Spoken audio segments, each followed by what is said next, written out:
You're watching The Advocate on Plus TV Africa. It's my turn now. Here we go.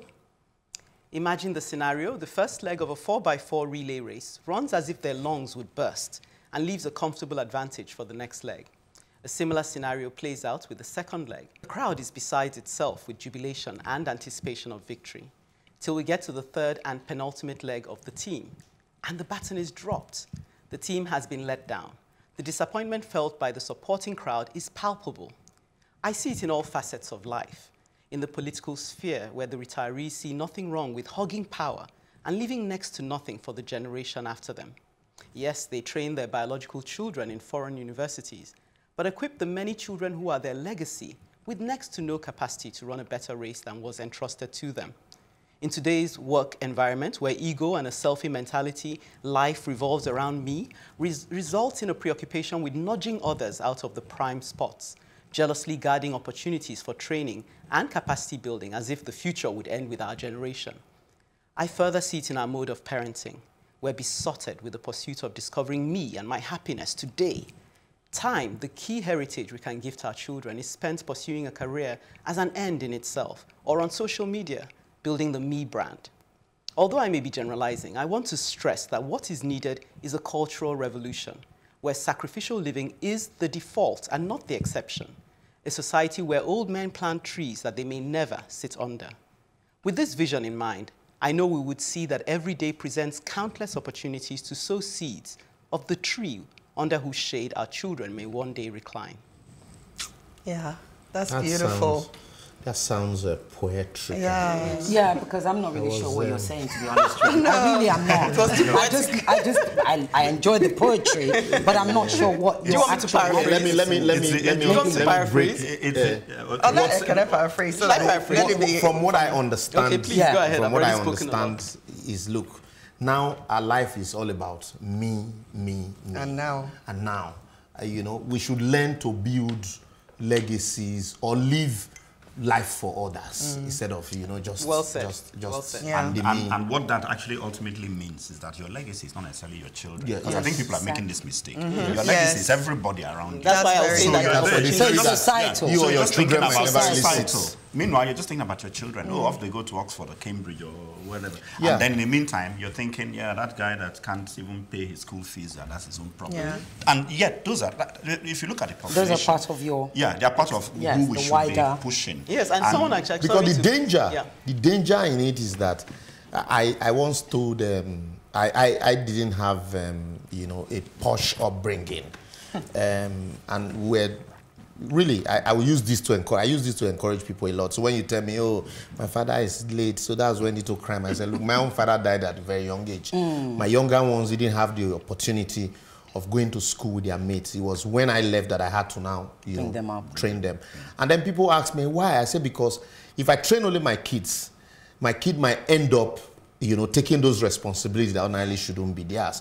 If you train only your children and leave your neighbors, sometimes your children might not be comfortable in those places that you have kept them because, you know, you breed criminals around you because you refuse to, you know, to train. Yeah, I mean, and also just to enlarge the workplace story, because I should really let you guys tear this one apart. But someone had given me an illustration of something they faced in their work environment.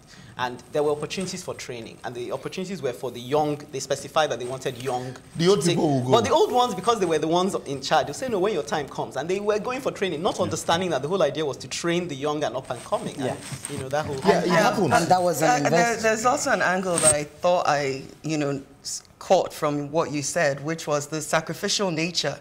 And I think even as parents, you know, let's take it even to ourselves as parents. I've noticed that parents today are more about just instant gratification for their children, maybe because they want to focus on their careers or they just want to get on and just do their own thing. So, you know, they have a child, he wants chocolate, take chocolate. He wants this, take it, just to, you know, pacify the kid. Not thinking about what they're raising and you know, what that child will become if they don't teach that child some form of restraint or control. Yeah, exactly. So, you know, I saw that as well, and I thought, yeah, that's why I thought it's actually...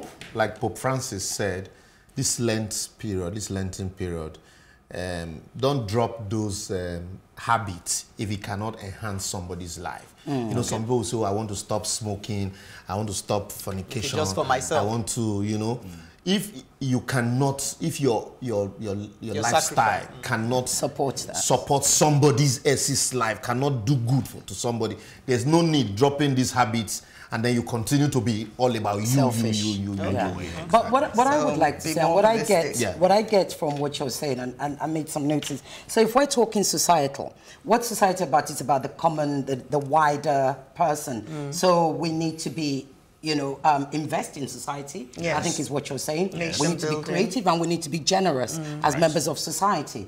However, what you are also saying, I think, one thing we all already do here, Liberos just said it, we all have a republic that we support. We do outside of our family. How many people here is not helping a driver or a driver's child or a maid's child? How many people are you sending to school in the village? How many people? How many people? So I think sometimes we're harder on ourselves. Okay. So I always say to people, when I first moved back to this country, when you grow up abroad, and honestly, so many things is so right. When you grow up abroad, you don't realize your responsibility to society. Do you realize that you really don't? Yeah. It's when you come back to Nigeria, and I always say, coming back to this country, I grew up. I actually began to imbibe much more. Not that I didn't care about other people before. I cared about my neighbor. But I actually began to care about the larger society and the fact that I, as a person, needed and must continue to do as much as I can. But I'll give you the reason why you care. You've got to care. If you don't care, you're in trouble. They might just eat you. It's on your doorstep.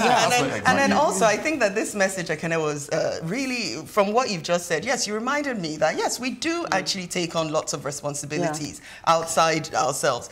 This message is really for our leaders. Yes. It's really not necessarily, because our leaders are falling short of their responsibilities. That's why we are now doing, we have taken on this role. If you look at the flip side, Ireti said something about those societies abroad. Yes. That's why you have the kind of society that you have, where in our society, growing up, they say the village raised a child. Yes. Communal life. Yes. Now you live a societal life where it's about you, locked up in your, walls. Cocoon.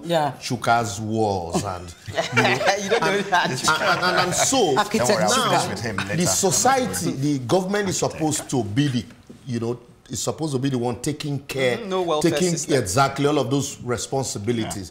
And so when we are abroad, they leave all of that for government to do, including caring for your neighbor, caring for your children, caring for your parents. And so we are gradually losing that, like Ekene is saying, we are gradually losing that, caring for one another's spirit. That shouldn't be, irrespective of the government would provide all those things, but we should still retain that human meekness in us that means look out for that person. Yeah, I mean, you're right, because you're driving, you see somebody by the roadside, stop and give a helping hand. But, oh gosh, I can't believe the time is up on this one already. I had so much to say. At this juncture, we join the conversation on the social media space. On the topic of e-voting, Francesca Dora and when Carrie says, been waiting for you guys to speak on this. So Uche, you gave her what she wanted. Yere Eyen says, e-voting makes rigging difficult and we cannot do without rigging. So, which is she saying, as in, are we stuck with the process? And on the matter of laughter as the people's opium, Tayo Sholuade Sokomba says, so true, as a people, as a nation, we're too tolerant. We tolerate corruption, power failures, ill-equipped hospitals. The list is endless. But the truth is, for a people to rise up and take a stand against evil and injustice, there must be unity and one voice, which is sadly missing in our nation. Keep your comments coming in. We love hearing from you. To join the conversation on Facebook, at Plus TV Africa, and on Instagram and Twitter at Plus TV Africa, #TheAdvocateNG. And we'll endeavor to read some of your responses on the program. Time to go on a brief break, and when we return, Uche certainly won't be pulling any punches as she takes on the enemy of free speech.